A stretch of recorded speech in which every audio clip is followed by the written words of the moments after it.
Tapos may nagpabiyahe sa akin taga-Anuleng. Mm. Ilang bahay yun, tig isang baboy, 4 na baboy. Oh.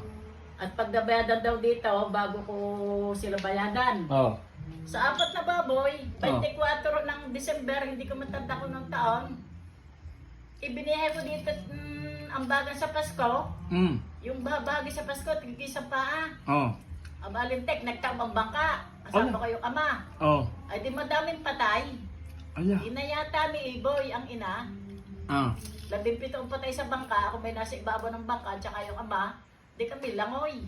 Ang tatay marunong lumangoy. Oo. Kayo? Oo, abay ako yung sadyang marunong. Kasama ko pa si Lora, yung kapatid ni Busugan. Mm. Ay, ano nangyari sa mga baboy?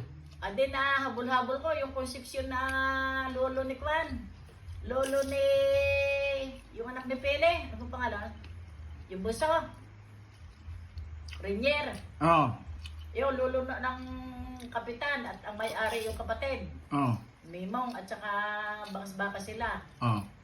Adi ididemanda at marami namatay. Ay, okay, babayad. Di ba ano nagreklamo? Oh, ang baboy gihinabol nyo pa. Ang baboy ko hindi lang may ikot hilahila ko. May tali eh. Oh. Sabi ng lolo na rin yan. Huwag mo nang kunin yan. At yan hindi na makakait nakalunok na ng kurudo. Dinalpasan ko na. Ano din utang nyo pa? Abay, huwag pabiyahe lang eh. Yung tutod ng bigas. Oh, ay paano? Ang nangyari, ang sabi ng nakibagtanong sa abogado, ay hindi daw yun dapat bayaran ng aksidente. Oh. O di pa yung tao. Oh. Abay, ako'y nahihiyan, ako'y masisira, mapapabalitan hindi ako nagbabayad. Di nilog-hulog ako rin. O dito, yung pautang sa akin ng tao.